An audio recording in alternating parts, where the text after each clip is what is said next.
Chapter 27. With no greater events than these in the Longbourn family, and otherwise diversified by little beyond the walks to Meryton, sometimes dirty and sometimes cold, did January and February pass away. March was to take Elizabeth to Hunsford. She had not at first thought very seriously of going thither, but Charlotte, she soon found, was depending on the plan, and she gradually learned to consider it herself with greater pleasure as well as greater certainty.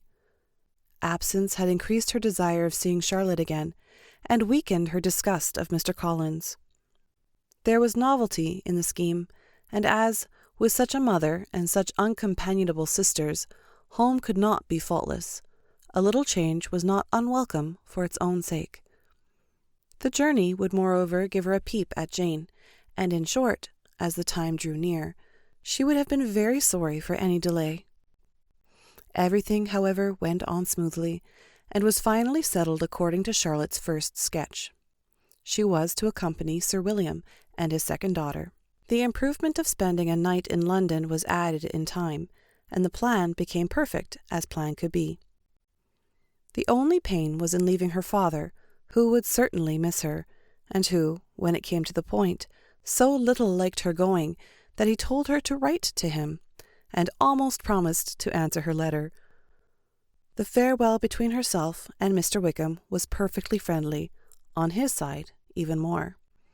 His present pursuit could not make him forget that Elizabeth had been the first to excite and to deserve his attention, the first to listen and to pity, the first to be admired, and in his manner of bidding her adieu, wishing her every enjoyment, reminding her of what she was to expect in Lady Catherine de Bourgh, and trusting their opinion of her, their opinion of everybody, would always coincide.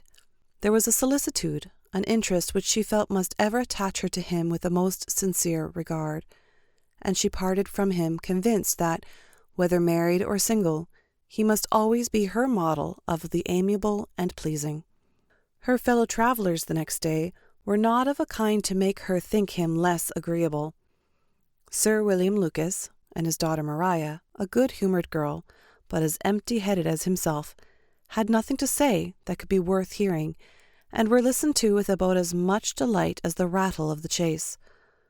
Elizabeth loved absurdities, but she had known Sir William's too long. He could tell her nothing new of the wonders of his presentation and knighthood, and his civilities were worn out, like his information. It was a journey of only 24 miles, and they began it so early as to be in Gracechurch Street by noon. As they drove to Mr. Gardiner's door, Jane was at a drawing-room window watching their arrival. When they entered the passage, she was there to welcome them, and Elizabeth, looking earnestly in her face, was pleased to see it healthful and lovely as ever.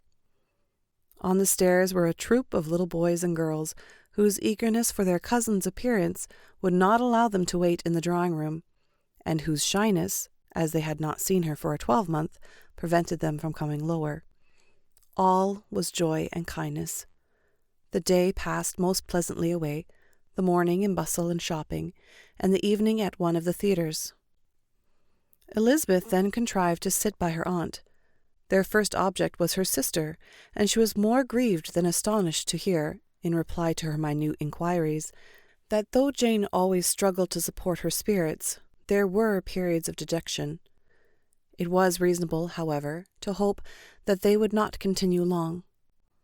Mrs. Gardiner gave her the particulars also of Miss Bingley's visit in Gracechurch Street, and repeated conversations occurring at different times between Jane and herself, which proved that the former had, from her heart, given up the acquaintance.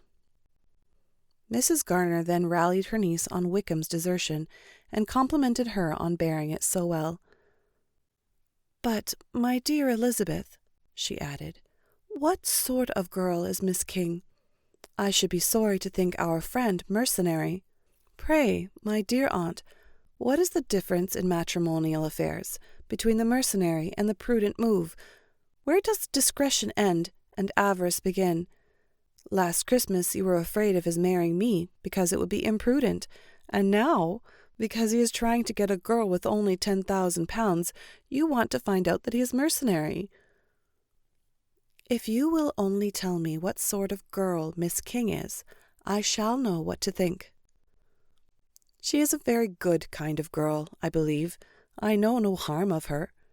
But he paid her not the smallest attention till her grandfather's death made her mistress of this fortune. No, why should he?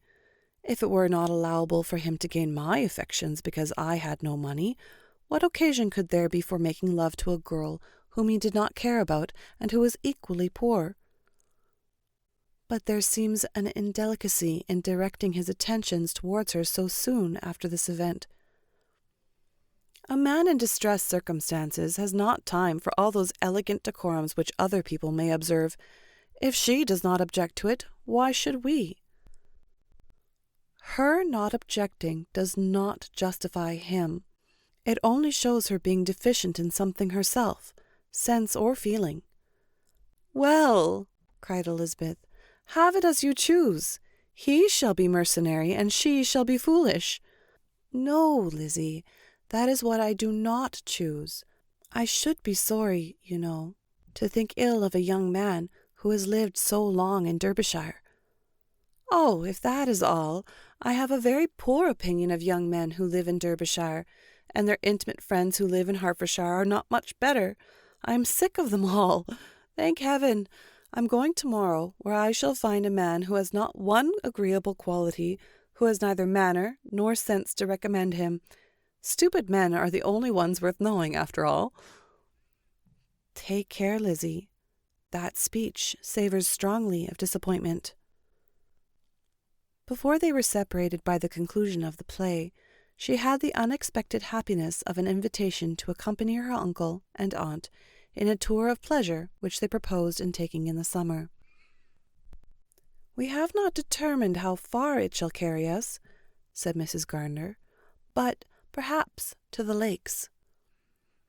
No scheme could have been more agreeable to Elizabeth, and her acceptance of the invitation was most ready and grateful. "Oh, my dear, dear aunt," she rapturously cried, "what delight, what felicity!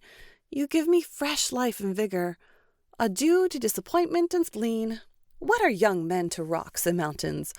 Ah, what hours of transport we shall spend, and when we do return, it shall not be like other travellers, without being able to give one accurate idea of anything.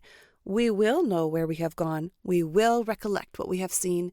Lakes, mountains, and rivers shall not be jumbled together in our imaginations, nor when we attempt to describe any particular scene will we begin quarrelling about its relative situation. Let our first effusions be less insupportable than those of generality of travellers."